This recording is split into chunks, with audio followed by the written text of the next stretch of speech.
Service.com.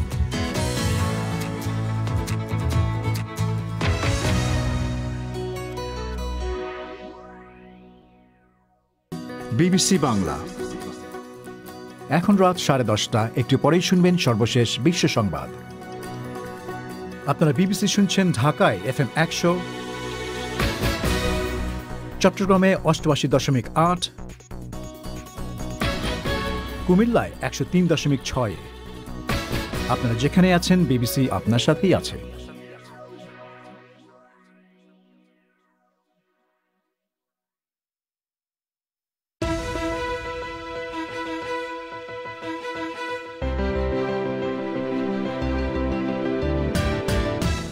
BBC বাংলায় এখনকার প্রধান খবর। ফ্রান্স ইঙ্গিত করছে ব্রিটেনের ওপর 48 ঘন্টার নিষেধাজ্ঞা তারা উঠিয়ে নিতে প্রস্তুত, তবে যদি ইইউ সদস্যরা এতে সায় দেয়। বাংলাদেশের নির্বাচন কমিশনের বিরুদ্ধে অসদাচরণ ও দুর্নীতির অভিযোগ সম্পর্কে বিশিষ্ট নাগরিকদের বিবৃতি রাজনৈতিক উদ্দেশ্য প্রণোদিত বলছে আওয়ামী লীগ। সুপ্রিম জুডিশিয়াল কাউন্সিলের ইস্যু নতুন করে এনে তার সাথে নির্বাচন কমিশনকে জড়িয়ে বক্তব্য রাজনৈতিক উদ্দেশ্যে যে দেশে একটা অস্থিরতা সৃষ্টি করার জন্য এই যে ধর্মান্ধ হেফাজত চেষ্টা করছে, তার মধ্যে নতুন একটা উপাদান আমার মনে হয় ঢুকিয়ে দেওয়া হয়েছে। প্রান্তিক আয়োজনে থাকছে ফোন ইন, স্বাস্থ্য নিয়ে আপনাদের প্রশ্ন, বিশেষজ্ঞের জবাব। তবে শুরুতেই এখনকার মতো সর্বশেষ বিশ্ব সংবাদ।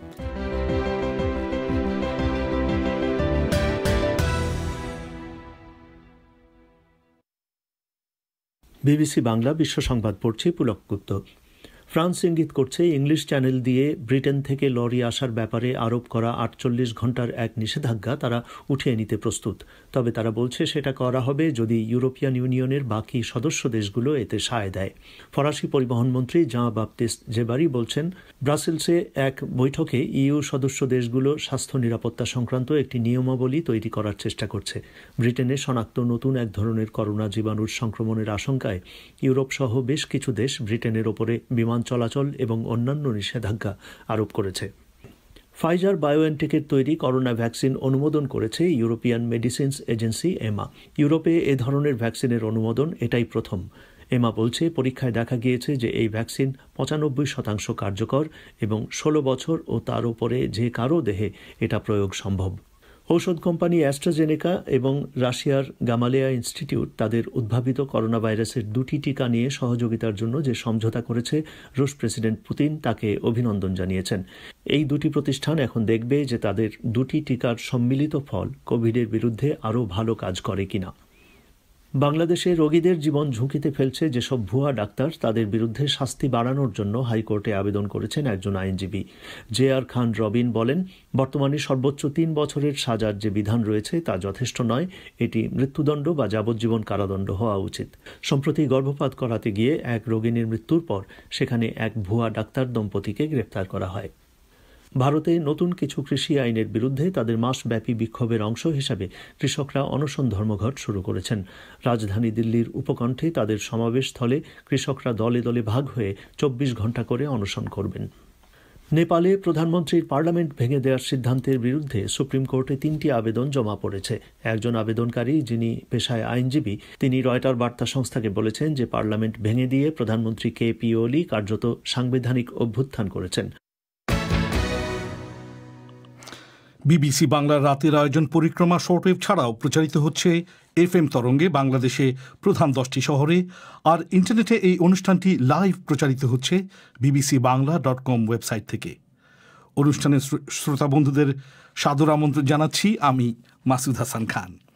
আপনাদের জানিয়ে রাখি, আজকের পরিক্রমার শেষের দিকে আমাদের নিয়মিত আয়োজন ফোন ইনে করোনা ভাইরাস এবং শ্বাসতন্ত্রের রোগ সংক্রান্ত আপনাদের প্রশ্নের জবাব দেবেন ঢাকার ইউনাইটেড হসপিটালের বক্ষব্যাধি বিশেষজ্ঞ ডক্টর রওশন আরা খানম।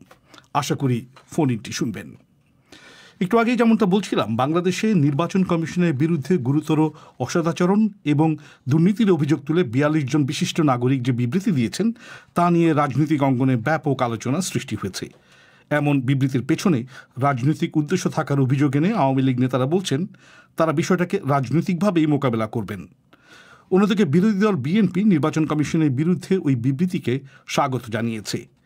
দুদিন আগে ৪২ জন বিশিষ্ট নাগরিক নির্বাচন কমিশনের বিরুদ্ধে বিবৃতি দেওয়ার পাশাপাশি রাষ্ট্রপতির কাছে চিঠি দিয়ে সুপ্রিম জুডিশিয়াল কাউন্সিল গঠনেরও দাবি জানিয়েছেন।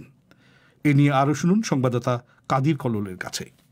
নির্বাচন কমিশনের বিরুদ্ধে নির্বাচন পরিচালনায় ব্যর্থতার অভিযোগ অনেক পুরনো। এখন কমিশনের বিরুদ্ধে আর্থিক অনিয়ম সহ দুর্নীতির অভিযোগ সামনে এনেছেন ৪২ জন বিশিষ্ট নাগরিক। আওয়ামী লীগের সিনিয়র কয়েকজন নেতা নির্বাচন কমিশন নিয়ে এমন বিবৃতির সাথে বিএনপির যোগসূত্র থাকার অভিযোগ করেছেন। দলটির প্রেসিডিয়াম সদস্য এবং মন্ত্রী ড আব্দুর রাজ্জাক জানিয়েছেন, বিষয়টি নিয়ে তারা তাদের দল এবং সরকারের উচ্চ পর্যায়ে আলোচনা করেছেন। তারা মনে করেন এখন হঠাৎ করে এই বিবৃতি দেয়া হয়েছে রাজনৈতিক উদ্দেশ্য থেকে, আর এই বিবৃতিতে স্বাক্ষরকারীদের সবাই বিস্তারিত সবকিছু জেনে স্বাক্ষর করেছেন কিনা এ নিয়েও তাদের সন্দেহ তৈরি হয়েছে বলে ড রাজ্জাক উল্লেখ করেন। তিনি বলছিলেন, যারা বিবৃতি দিয়েছেন জাতির অনেক গুরুত্বপূর্ণ ইস্যুতে অনেক সময় তারা নীরব থাকেন। এই কয়েকদিন আগেই জাতির পিতার ভাস্কর্যকে ধর্মান্ধরা স্বাধীনতা বিরোধী শক্তি ভাঙ্গা হচ্ছে, সেই ব্যাপারে কিন্তু ওনারা কোনো বক্তব্য দেন না। আপনি নিজেও জানেন যে সুপ্রিম জুডিশিয়াল কাউন্সিল নিয়ে প্রধান বিচারপতির বিষয় নিয়ে অনেক উনি নিয়ে এসেছিলেন, তখনই তো আমরা এটা নিয়ে অনেক আলোচনা করি। কাজে এই সুপ্রিম জুডিশিয়াল কাউন্সিলের ইস্যু নতুন করে এনে তার সাথে নির্বাচন কমিশনকে জড়িয়ে বক্তব্য রাজনৈতিক উদ্দেশ্যে দেওয়া হয়েছে। যখন আমরা দেখছি যে দেশে একটা অস্থিরতা সৃষ্টি করার জন্য এই যে ধর্মান্ধ হেফাজত চেষ্টা করছে, তার মধ্যে নতুন একটা উপাদান আমার মনে হয় ঢুকিয়ে দেওয়া হয়েছে। অধ্যাপক সিরাজুল ইসলাম চৌধুরী, সুলতানা কামাল এবং বদিউল আলম মজুমদার সহ ৪২ জন বিশিষ্ট নাগরিকের বিবৃতির পেছনে নির্বাচন কমিশনও রাজনীতি দেখছে। একজন নির্বাচন কমিশনার অবসরপ্রাপ্ত ব্রিগেডিয়ার শাহাদাত হোসেন চৌধুরী বলেছেন, দু একটি পত্রিকায় প্রকাশিত অভিযোগের বিরুদ্ধে তারা বিভিন্ন সময় প্রতিবাদ করেছিলেন, কিন্তু সেসব অভিযোগই এখন সামনে আনা হয়েছে। এদিকে বিএনপি মহাসচিব মির্জা ফখরুল ইসলাম আলমগীর বিশিষ্ট নাগরিকদের এই বিবৃতির জন্য ধন্যবাদ জানিয়েছেন, তবে তিনি বলেছেন তারা দীর্ঘদিন ধরেই এসব অভিযোগ নিয়ে কথা বলছেন। ৪২ জন যে বক্তব্য দিয়েছেন সেই কথাগুলো তো আমরা বহু আগে থেকেই বলছি। ২০১৮ নির্বাচন এবং পরবর্তীকালে আপনার সমস্ত স্থানীয় সরকার নির্বাচনগুলোতে তাদের পক্ষপাতিত্ব পুরোপুরি সরকারের পক্ষে কাজ করা এবং বলা যায় যে একটা চরম একটা ব্যর্থতা, অযোগ্যতা, তা সবই প্রমাণ দিয়েছেন এই নির্বাচন কমিশন। সেদিক থেকে এই ৪২ জন যে বিশিষ্ট নাগরিক যে বক্তব্য দিয়েছেন, এটা তো আমরা আপনার গত ২ বছর ধরেই বলছি, গত নির্বাচন থেকেই বলছি। তবে বিষয়টিতে আওয়ামী লীগ নেতাদের বড় প্রশ্ন হচ্ছে সুপ্রিম জুডিশিয়াল কাউন্সিল গঠনের দাবি নিয়ে। ২০১৭ সালে সংবিধানের ষোড়শ সংশোধনীর মাধ্যমে বিচারপতিদের অপসারণের ক্ষমতা সংসদের হাতে নেওয়া হয়েছিল। সে সময় প্রধান বিচারপতি ছিলেন এস.কে. সিনহা। তখন তার নেতৃত্বে আপিল বিভাগ সংসদের সেই ক্ষমতা বাতিল করে সুপ্রিম জুডিশিয়াল কাউন্সিলের হাতে ক্ষমতা ফিরিয়ে আনার রায় দিয়েছিলেন। এর বিরুদ্ধে সরকারের রিভিউ আবেদন আপিল বিভাগে রয়েছে। যেহেতু বিষয়টি এখন বিচারাধীন, সে কারণে দেশে এখন জুডিশিয়াল কাউন্সিল নেই এবং এই ইস্যুতে নতুন করে বিতর্ক সৃষ্টির চেষ্টা করা হচ্ছে বলে আওয়ামী লীগ নেতারা মনে করছেন। বিবৃতিদাতাদের মধ্যে অন্যতম বদিউল আলম মজুমদার বলেছেন, তারা আইন অনুযায়ী রাষ্ট্রপতির কাছে প্রতিকার চেয়েছেন। এটার ভিত্তিটা হলো যে গণমাধ্যমে অনুসন্ধানের রিপোর্ট প্রকাশিত হয়েছে, এমনকি একজন নির্বাচন কমিশনারও প্রধান নির্বাচন কমিশনারের বিরুদ্ধে নিয়োগ দুর্নীতির অভিযোগ তুলেছেন। আমরা যেটা করেছি, আমরা তো নিজেরা তদন্ত করি নাই এবং আমরা তাদেরকে দোষী সাব্যস্ত করি নাই। আমরা এইসব ব্যাপকভাবে আলোচিত বিষয়গুলো নিয়ে আমার রাষ্ট্রপতির দৃষ্টি আকর্ষণ করেছি, তিনি যাতে তদন্তের ব্যবস্থা করেন। এগুলো অভিযোগ এবং তদন্তের ভিত্তিতে এর যদি সত্যতা পান তাহলে তিনি ব্যবস্থা নেবেন, তাদেরকে অপসারণ করবেন। সংবিধানের ৯৬ অনুচ্ছেদে সুস্পষ্টভাবে যে এই পদ্ধতিতে অভিযোগ করা যায়, আমরা সেটা অনুসরণ করে আমরা করেছি। এই বিবৃতিদাতাদের আরও দুজন জানিয়েছেন, তাদের আবেদনের ভিত্তিতে কোনো ব্যবস্থা নেওয়া হবে না, এটা তারা জানেন। এরপরও অভিযোগগুলোর গুরুত্ব বিবেচনায় নিয়ে তা জনসমক্ষে তুলে ধরার লক্ষ্য থেকেই তারা এই বিবৃতি দিয়েছেন। শুনছিলেন কাদির কল্লোলের প্রতিবেদন। ভারত বাংলাদেশ সীমান্তে অপরাধ বন্ধ করা গেলে অনাকাঙ্ক্ষিত প্রাণহানিও আপনা থেকেই বন্ধ হয়ে যাবে, এই কৌশলগত অবস্থান নিয়ে ভারতের সীমান্তরক্ষী বাহিনী বিএসএফের শীর্ষ নেতৃত্ব আগামীকাল থেকে বাংলাদেশের বিজিবির সঙ্গে আলোচনায় বসছে। আসাম রাজ্যের গুয়াহাটিতে দুই বাহিনীর মহাপরিচালকরা ৫ দিনের যে বৈঠক শুরু করছেন, তার আগে বিএসএফের জারি করা এক বিবৃতিতে জানানো হয়েছে, এই সম্মেলনের ফোকাস বা লক্ষ্য হবে যৌথ পদক্ষেপ নিয়ে আন্তঃসীমান্ত অপরাধ বন্ধ করা। চলতি বছরে বিএসএফ এর হাতে সীমান্তে প্রাণহানির ঘটনা অনেক বেড়ে গেছে বলে বাংলাদেশের মানবাধিকার সংগঠনগুলোর অভিযোগ। কিন্তু বিএসএফ কিভাবে এই অভিযোগের প্রতিকারের কথা ভাবছে, শুনুন দিল্লি থেকে শুভজ্যোতি ঘোষের এই প্রতিবেদনে। দিন চারেক আগে ভারত ও বাংলাদেশের প্রধানমন্ত্রীদের মধ্যে ভার্চুয়াল সামিটের পর বাংলাদেশের পররাষ্ট্রমন্ত্রী একে আব্দুল মোমেন বলেছিলেন, সীমান্তে নন লিথাল বা প্রাণঘাতী নয় এমন অস্ত্র ব্যবহার করার নির্দেশনা তিনি নিজে দেবেন বলে ভারতের প্রধানমন্ত্রী নরেন্দ্র মোদী বাংলাদেশকে কথা দিয়েছেন। সীমান্তে বিএসএফের হাতে বাংলাদেশি নাগরিকদের হত্যা যে তাদের চরম লজ্জিত করছে, মিস্টার মোমেনের কথায় সেই ইঙ্গিত ছিল। সেই সামিটের ঠিক পরপরই গুয়াহাটি সম্মেলনে মিলিত হচ্ছেন দুই দেশের সীমান্তরক্ষী বাহিনীর প্রধান, আর তার আগে ভারতীয় পক্ষের বিবৃতি থেকে স্পষ্ট তাদের স্ট্র্যাটেজি হল সীমান্তে অপরাধ ঠেকানোর মাধ্যমে প্রাণহানি বন্ধ করার চেষ্টা। Along the India-Bangladesh border, there are a lot of problems. Problem of cattle smuggling, and it is from both sides. Here, people from India want to smuggle it, and people from Bangladesh want to receive it. BSF এর সাবেক মহাপরিচালক প্রকাশ সিং বিবিসিকে বলছিলেন, দেখুন, ভারত বাংলাদেশ সীমান্তে গরু ও মাদক পাচার সহ নানা ধরনের সমস্যা আছে। ভারতীয়রা গরু পাচার করতে চায়, বাংলাদেশিরা নিতেও চায়। কখনো কখনো এই সশস্ত্র পাচারকারীরা ২০-৩০ জনের দল বেঁধে এলে বিএসএফ এর গুলি চালানো ছাড়া কোনো রাস্তা থাকে না। এখানে বন্ধুপ্রতিম বাংলাদেশের সংবেদনশীলতা নিয়ে ভারত সরকার পুরো মাত্রায় সচেতন, কিন্তু কোনো কোনো পরিস্থিতিতে বলপ্রয়োগ করা ছাড়া বিএসএফ এর সত্যি উপায় থাকে না। Government is extremely sensitive to Bangladesh's interests, but sometimes it becomes absolutely unavoidable, and you have to use force. BSF বলছে, দুই বাহিনীর মধ্যে যদি রিয়েল টাইম তথ্য বিনিময়ের ব্যবস্থা থাকে এবং সমন্বিত সীমান্ত ব্যবস্থাপনা ঠিকমতো বাস্তবায়ন করা যায়, তাহলে আন্তঃসীমান্ত অপরাধে রাশ টানা সম্ভব। From India side also, a lot of unlawful activities are happening from their side also, because the smugglers stand to gain. পিকে সিং কিন্তু মনে করিয়ে দিচ্ছেন, দুদেশের লোকেরাই এই সব অপরাধে জড়িত এবং স্মাগলিং বা চোরাকারবারের অর্থনীতিতে মুনাফাও প্রচুর। বাংলাদেশে ভারতীয় গরুর চাহিদাও কম নয়, ফলে এগুলো চট করে বন্ধ করা খুবই মুশকিল। নানা সীমান্ত ইস্যু নিয়ে দীর্ঘদিন গবেষণা করছেন পশ্চিমবঙ্গ মহিলা বিশ্ববিদ্যালয়ের অধ্যাপক অনিন্দিতা ঘোষাল। তিনি আবার বিবিসিকে বলছিলেন, তথাকথিত এই সব সীমান্ত অপরাধ বা ট্রান্সবর্ডার ক্রাইমের সঙ্গে রাষ্ট্রের প্রতিনিধিদের যোগসাজশও কিন্তু সুবিদিত। আমরা মেনল্যান্ড থেকে না বর্ডারটাকে অ্যাকচুয়ালি বুঝি না। অ্যাকচুয়ালি যখন আমরা ওই জায়গাটায় যাই না, মানে আমরা যারা ফিল্ড ওয়ার্ক করি, ঘুরি, ওখানকার লোকাল লোকেদের সঙ্গে কথা বলি, ব্যাপারটা পুরো অন্যরকম। হ্যাঁ, ধরুন আমরা যেমন এখান থেকে মানে যেটাকে ক্রাইম বলি বা যাদেরকে আমরা ক্রিমিনাল বলে ক্যাটেগরাইজ করি, সেটাকে যদি আমরা তলিয়ে দেখি, আমরা কিন্তু দেখি ওই যে ক্রিমিনাল ক্লাসটা বলে আমরা যাদেরকে মার্ক করি, তাদেরকেও কিন্তু অ্যাকচুয়ালি তৈরি করে নেশন স্টেট। ধরুন ক্রস করে যারা আসছে তাদেরকে কিন্তু হেল্প করছে সেই অর্থে ওই নেশন স্টেটের লিগাল সিটিজেন যারা, তারা তার জন্য টাকা নিচ্ছে, ধরুন মিলিটারিকে টাকা দিচ্ছে। গ্রাউন্ড লেভেলে কিন্তু ব্যাপারটা ওইভাবেই হয়। নেশন স্টেট কিন্তু অ্যাকচুয়ালি এই জিনিসগুলোকে একটা পোরাস বর্ডার করে রাখে ওদের নিজেদের সুবিধের জন্য। সম্প্রতি ভারতেও বিএসএফ এর পদস্থ কর্মকর্তাদের নাম জড়িয়েছে মুর্শিদাবাদ সীমান্তে গরু পাচারের ঘটনায়। তাদের কয়েকজনকে গ্রেপ্তারও হতে হয়েছে। পর্যবেক্ষকরাও ফলে একমত, বিএসএফে যদি সর্ষের মধ্যেই ভূত থাকে, তাহলে সীমান্ত অপরাধ কমানোয় বা প্রাণহানি ঠেকানোয় তাদের সদিচ্ছা কতটা, সে প্রশ্ন উঠবেই। শুভজ্যোতি ঘোষ, আপনারা শুনছেন বিবিসি বাংলার রাতের আয়োজন পরিক্রমা। আপনাদের সঙ্গ দিচ্ছি আমি মাসুদ হাসান খান। এবার আজকের phone in BBC Dhaka studio থেকে ফোন ইনটি পরিচালনা করছেন সাইয়েদা আক্তার। সাইয়েদা। ধন্যবাদ মাসুদ। বিবিসি বাংলার পরিক্রমায় ফোন ইনে সবাইকে স্বাগত জানিয়ে শুরু করছি। ফোন ইনে আজ করোনা ভাইরাস ও শ্বাসতন্ত্রের রোগ সংক্রান্ত শ্রোতাদের প্রশ্নের জবাব দেবেন ঢাকার ইউনাইটেড হসপিটালের বক্ষ ব্যাধি বিশেষজ্ঞ ডক্টর রওশন আরা খানম।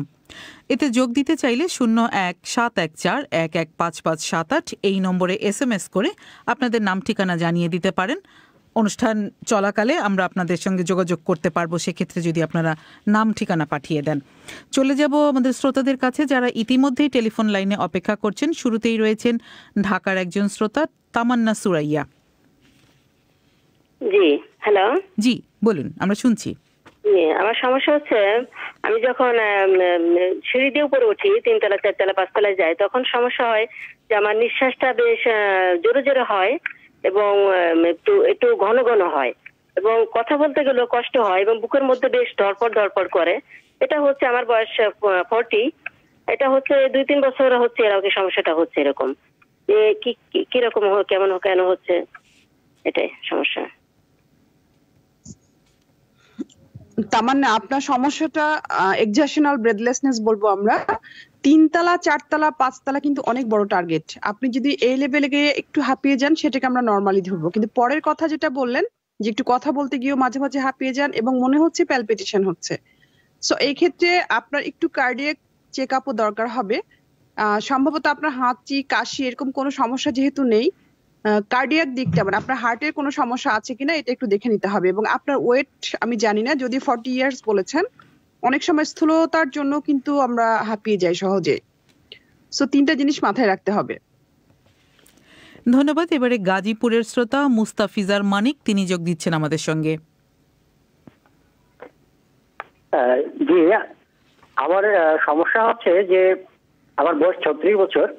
আমার শীতে কিংবা গরমে খুব সহজেই আমার ঠান্ডা লেগে যায়। মানে ঠান্ডা লেগে যায় বলতে আমার যেমন আমার ধুলোতে গেলেই খুব হাঁচি কাশি হয়।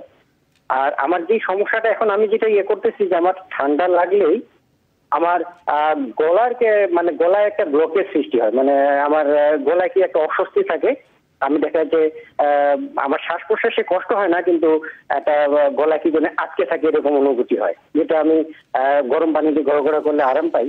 কিন্তু ইদানিং যেটা সমস্যা হচ্ছে যে রাত্রেবেলা খুব প্রচন্ড কাশি হচ্ছে, গলাটা পরিষ্কার হচ্ছে না। এখন এটা কি আমার সাধারণ ঠান্ডার সমস্যা না এটা আমার কোনো শ্বাসতন্ত্রের সমস্যা? আর এক্ষেত্রে আরেকটা জিনিস আমি বলতে চাই, আমার পরিবারে অ্যাজমা রোগের ইতিহাস আছে, তো এটা কি আমার অ্যাজমার কোনো লক্ষণ কিনা আমি এই বিষয়ে ম্যাডামের কাছে জানতে চাচ্ছি। আপনার কথা থেকে বুঝলাম আপনি ডাস্ট এবং কোল্ড অ্যালার্জি দুইটাতেই ভুগছেন। ধুলাবালি এবং টেম্পারেচার আপ ডাউন বা ঠান্ডা বাতাস এগুলো আপনার সহ্য হচ্ছে না, ঠান্ডা লেগে যাচ্ছে। এটার জন্য আপনার থ্রোটে একটা ইরিটেশন হয় এবং একটা কাশি হয়। হ্যাঁ, ফ্যামিলিতে যদি ব্রঙ্কিয়াল অ্যাজমা থেকে থাকে তাহলে সেটা হওয়ার সম্ভাবনা রোগীদের মধ্যে বেশি থাকে। সাথে আপনার এই অ্যালার্জিটাই আপনাকে অ্যাজমার দিকে ধীরে ধীরে এগিয়ে নিয়ে যাবে।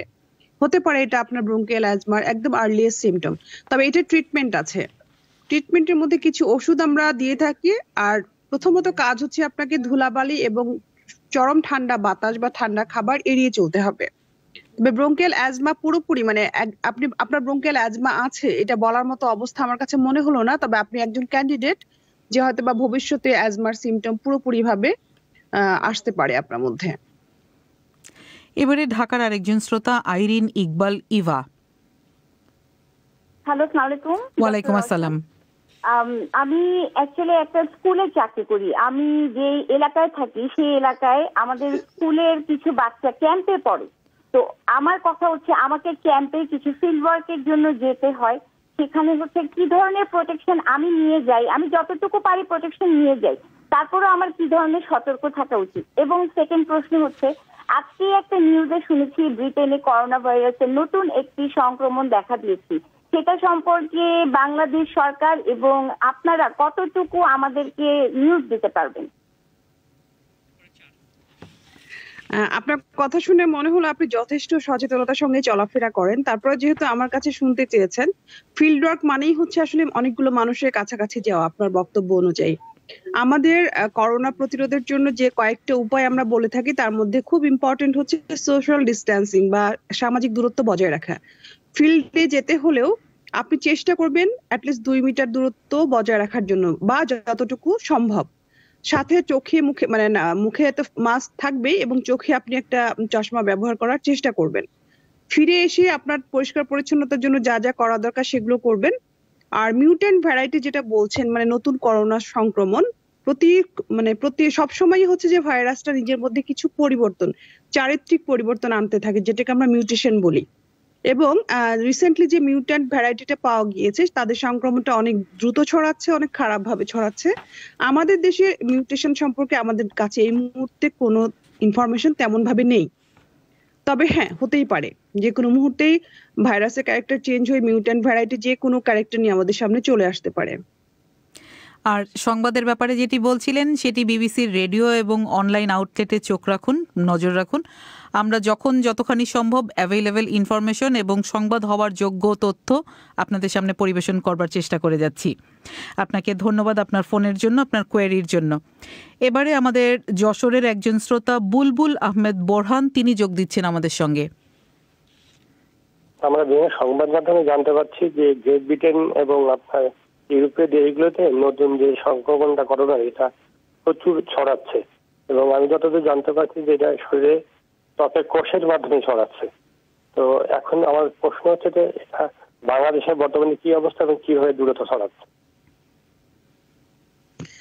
আমরা মনে হয় জাস্ট এর আগের প্রশ্নে এইটা নিয়ে একটু কথা বলেছি। হ্যাঁ, ভাইরাসের ছড়ানোর ওয়েটা কিন্তু একই, শুধু ভাইরাসের ক্যারেক্টারটা চেঞ্জ হয়েছে, ভাইরাসের যে সংক্রমণের ক্ষমতাটা চেঞ্জ হয়েছে আর কি। সো আমার মনে হয় এটা নিয়ে আর আমরা কথা না বলি এবার। আর এ সংক্রান্ত মানে বাংলাদেশে কতটা ছড়াচ্ছে সেই সম্পর্কে খুব বেশি তথ্য জানা যাচ্ছে বা আদৌ কোনো তথ্য জানা যাচ্ছে, ব্যাপারটা এরকম না এখনো পর্যন্ত। আপনাকে ধন্যবাদ আপনার কলের জন্য। এবারে ঢাকার আরেকজন শ্রোতা যোগ দিচ্ছেন আমাদের সঙ্গে, কাসফিয়া পারিসা। আমি বলতে চাচ্ছিলাম যে মানে আমাদের ভ্যাকসিন তো মানে মোটামুটি আবিষ্কার হয়ে গেছে, বাংলাদেশ যেহেতু এখন পায়নি, তো এই ভ্যাকসিন আবিষ্কারের পর আমাদের বাংলাদেশের মানুষের মানে আমাদেরকে মাস্ক হবে, মানে আমাদেরকে এরপরে সচেতন থাকতে হবে। মানে যদি আমরা ভ্যাকসিন প্রদান করি, মনে করেন আমার বডিতে যদি ভ্যাকসিন প্রদান করা হয়, মানে ভ্যাকসিন যদি আমি নেই, তারপর আমার সচেতন থাকতে হবে, মানে আমার মাস্ক পার্স এগুলো মানে সচেতনতা আমাকে অবলম্বন করতে হবে। অবশ্যই ভ্যাকসিন যেটা দেয়া শুরু হয়েছে ইউকেতে বা বাইরের কান্ট্রিগুলোতে, সেটার কিন্তু লংজিভিটি বা আপনাকে কতক্ষণ প্রতিরোধ দিবে সেটা ম্যাক্সিমাম এক্সপেক্টেড ডিউরেশন বা আমাদের সর্বোচ্চ সময় 6 মাস আমরা আশা করছি। সো আপনার করোনা ভাইরাস পৃথিবীতে কতদিন আছে বা কতদিন আমাদের সাথে আরো থাকবে আমরা জানি না এই ইনফেকশনটা। তবে প্রথম কথা হচ্ছে আপনার সচেতনতাই আপনার প্রথম ভ্যাকসিন হিসেবে কাজ করবে। অবশ্যই আপনি ইনফেক্টেড হওয়ার সমস্ত মানে পরিহার করার জন্য যা যা প্রয়োজন সেগুলো আপনি অবশ্যই নেবেন। হ্যাঁ, ভ্যাকসিন অ্যাভেলেবল হলে বা আমাদের দেশে যখন আমরা পাবো তখন তো অবশ্যই রিকমেন্ড করবো সবাইকে ভ্যাকসিন নেওয়ার জন্য, কিন্তু সেটাই একমাত্র ওয়ে না যেটা আপনাকে করোনা থেকে বাঁচিয়ে রাখবে। আসলে সচেতনতাই মূল। এবারে পঞ্চগড়ের শ্রোতা দীপক চক্রবর্তী। জি হ্যাঁ, আমার প্রশ্ন হচ্ছে যে এখন যে কোভিড-19 চলছে যে ভাইরাস, সেক্ষেত্রে দেখা যাচ্ছে কোনো আমরা সচেতন হিসাবে কোনো আমরা মুখে সবসময় মাস্ক আমরা ব্যবহার করতেছি, আর এদিকে দেখা যাচ্ছে যে শীতকাল, রাস্তাঘাটে অনেকেই সেক্ষেত্রে ধুলাবালু থাকতেছে। এই ক্ষেত্রে কি শ্বাস প্রশ্বাসের একটা মানে আমরা যদি মাস্ক ব্যবহার না করি, মানে ধুলা থেকে আমাদের শ্বাস প্রশ্বাসের একটা ক্ষতি হতে পারে। কিন্তু এই যে মাস্ক আমরা প্রত্যেকটি এদিকে মুখে আবার ঘামতেছে, আবার এদিকে দেখবেন শ্বাস প্রশ্বাসের একটা কি ক্ষতি হতে কি পারে কি, যেহেতু আমরা মাস্ক সবসময় যেমন করতেছি। আমি এই দুটি বিষয় জানতে চাচ্ছি। ধন্যবাদ। আমি যতটুকু বুঝলাম ওনার কোশ্চেনটা হচ্ছে যে মাস্ক সারাক্ষণ পরে থাকার জন্য কোনো ক্ষতি হবে কিনা। হ্যাঁ, অবশ্যই মানে শীতকালগুলোতে মানে শীতকালের সময়টাতে হচ্ছে বাতাসে ধুলাবালির পরিমাণ বেড়ে যায়, সবসময় হচ্ছে ডাস্ট ইয়ার আরো মানে শুকনা ধুলাবালির পরিমাণ বাতাসে বেড়ে যায়। সো যাদের ডাস্ট অ্যালার্জি আছে তাদের শীতকালে সংক্রমণটা আরো বেশি হয়। অবশ্যই মাস্ক আপনাকে ধুলা বালি রোগ জীবাণু থেকে রক্ষা করবে, আর প্রতিনিয়ত আপনি মাস্ক পরে থাকার জন্য কোনো ক্ষতি হবে না। কারণ আমরা যদি সার্জিক্যাল মাস্ক পরি সেটা আমরা একটা ওয়ান টাইম ইউজ করে রিকমেন্ডেশন হচ্ছে ফেলে দেয়া। আপনি যদি কাপড়ের মাস্ক ব্যবহার করেন আপনি মাস্ক ধুয়ে পরবর্তীতে আবার ব্যবহার করবেন, একই মাস্ক বারে বারে পরবেন না। নিজস্ব মাস্ক থেকে নিজের সংক্রমণের কোনো সুযোগ থাকবে না আসলে। এবারে ঢাকার আরেকজন শ্রোতা দেলোয়ার হোসেন।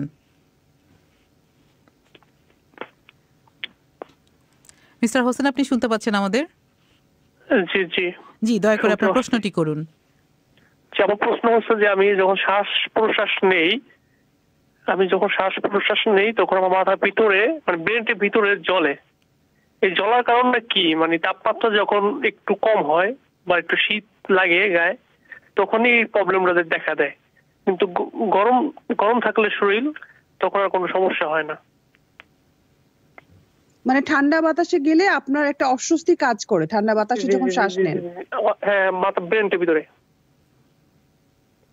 আচ্ছা, আমি উত্তরটা দিয়ে ফেলি। যেটা হচ্ছে আমাদের শ্বাসনালীতে নাকের চারপাশে কিছু প্রকোষ্ঠের মতো আছে যেটাকে আমরা সাইনাস বলে থাকি। সেই সাইনাসের অনেকগুলো কাজ, তার মধ্যে একটা কাজ হচ্ছে আমরা যে বাতাসটা শ্বাসের সাথে টেনে নেই সেটা যে টেম্পারেচারই হোক না কেন লাংসে পৌঁছানোর আগেই সেটাকে নর্মাল বডি টেম্পারেচারে নিয়ে আসা। এখন প্রচন্ড বাতাসে যখন আমরা অনেক জোরে হাঁটতে থাকি বা খেলাধুলা করতে থাকি, দৌড়াতে থাকি, তখন আমাদের বডির ডিমান্ড বা শরীরের প্রয়োজন অনুযায়ী অনেক বেশি ঠান্ডা বাতাস একবারে শরীরে ঢুকে যেতে পারে, যেটা টেম্পারেচার পরিবর্তিত হওয়ার আগেই ফুসফুস পর্যন্ত পৌঁছে যায়।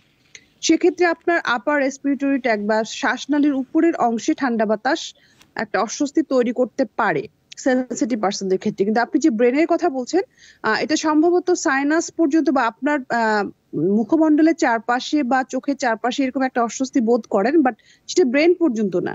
বাতাস কখনোই সরাসরি ব্রেন পর্যন্ত যাবে না। সো আমার মনে হয় আপনি সেক্ষেত্রে একটু মাস্ক ব্যবহার করতে পারেন এবং প্রচন্ড ঠান্ডা আবহাওয়াটা অ্যাভয়েড করে থাকবেন সবসময়। এবারে ঠাকুরগাঁওয়ের একজন শ্রোতা জেসমিন ফারিয়া। জি, আমি দুইটি প্রশ্ন করতে চাই। জি, হচ্ছে আমার ছোট ভাইয়ের 2 বছর 4 মাস বয়স হবে। তা আমার ভাইয়ের জন্মের কিছুদিন পরেই শ্বাসকষ্ট বা হাঁপানির মতো একটা সমস্যা হয়েছিল। তারপর থেকে প্রায় প্রতি মাসে এই প্রবলেমটা হয়। তো কোনো রকম ভাবে ভালো হচ্ছে না। আর এ থেকে পরিত্রাণের উপায়টা আসলে কি? এটা কি কোনোদিনই ভালো হবে না? আর এর সাথে একটা বিষয় যেটা উল্লেখ করতে চাই সেটা হচ্ছে আমার ছোট ভাইটি কোনো ধরনের পোশাক পরতে রাজি নেই, মানে ইভেন এরকম শীতেও করতে রাজি নেই। কোনো কিছু পরালেই কান্নাকাটি শুরু করে দেয়, বারবার বলতে থাকে খুলে দাও আর কান্নাকাটি করে। তো এটা কি কোনো রকম ভাবে হাঁপানির সাথে যুক্ত? এর কারণ কি? এই দুটো প্রশ্ন। আসলে 2 বছর বয়স পর্যন্ত আমরা হাঁপানি ডায়াগনোসিস করার আগেও ব্রঙ্কিওলাইটিস বলে একটা অসুখ আছে বাচ্চাদের, যেটা ওদের শ্বাসকষ্টের অনেক বড় একটা কারণ হিসেবে কাজ করে। বা ছোটবেলায় একবার বড় ধরনের কোনো নিউমোনিয়া হয়ে গেলে ক্ষতিগ্রস্ত ফুসফুস নিয়েও বাচ্চারা ভুগতে থাকে। আর আপনার পরবর্তী কোশ্চেনের সাথে যেটা দেখলাম, ওর কিছু বিহেভিয়ারাল চেঞ্জ দরকার। ওকে মানে 2 বছর 4 মাস তো ওকে ভালো করে বোঝানো, ওর কমফোর্টেবল, ওর পছন্দ মতো ড্রেস দিলে অবশ্যই পরবে এবং তাকে এই অভ্যাসের মধ্যে অবশ্যই নিয়ে আসতে হবে। কারণ ঠাকুরগাঁর যে টেম্পারেচার, সেখানে যদি সে খালি গায়ে ঘুরে বেড়ায় অসুস্থ হওয়াটা কেউ প্রিভেন্ট করতে পারবে না। আর অবশ্যই আপনি আপনার ছোট ভাইয়ের এই প্রবলেমগুলোর জন্য একজন শিশু বিশেষজ্ঞের সাথে যোগাযোগ করে নিয়ে ওষুধপত্রের দিকটা ম্যানেজ করবেন। আর কাপড় চোপড় পরানো বা লাইফস্টাইল বা যেভাবে ওকে ভালো রাখা যায় সেগুলো আপনাদেরকে প্র্যাকটিস করে ওকে বুঝিয়ে এটা তৈরি করতে হবে। ঢাকার শ্রোতা নওরিন মহলদার এবার যোগ দেবেন আমাদের সঙ্গে।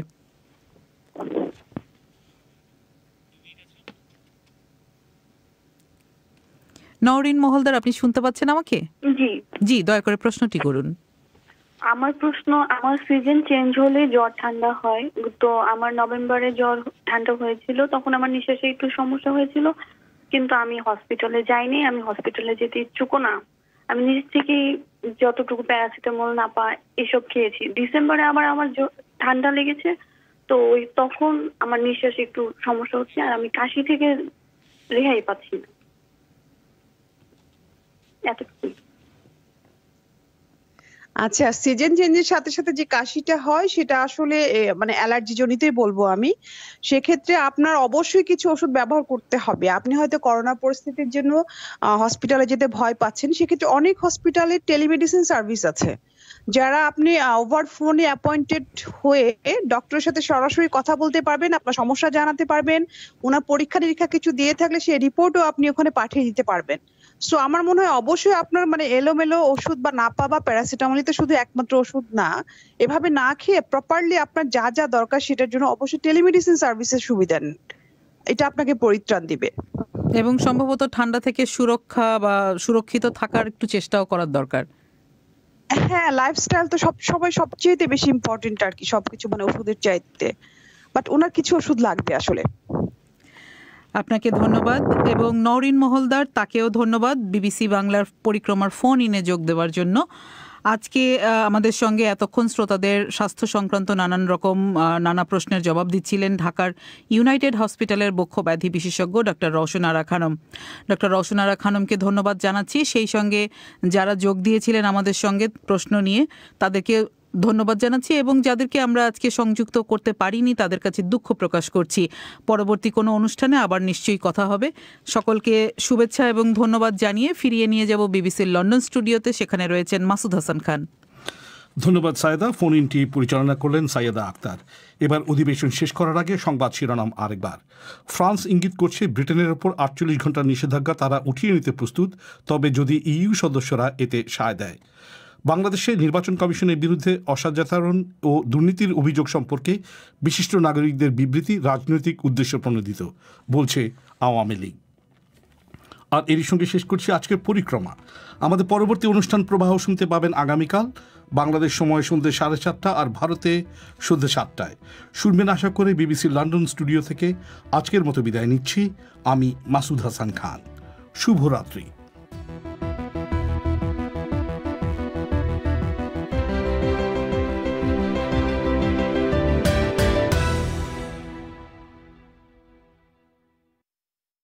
.com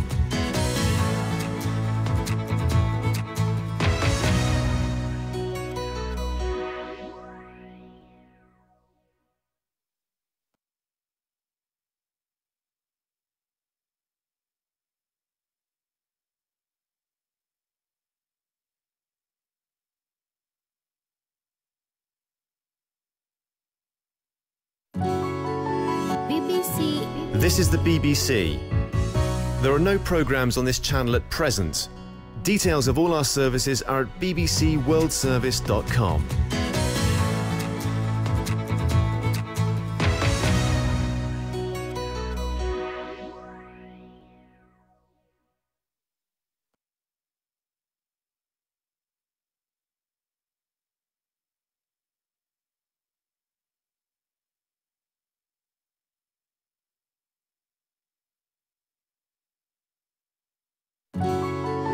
BBC. This is the BBC. There are no programmes on this channel at present. Details of all our services are at bbcworldservice.com.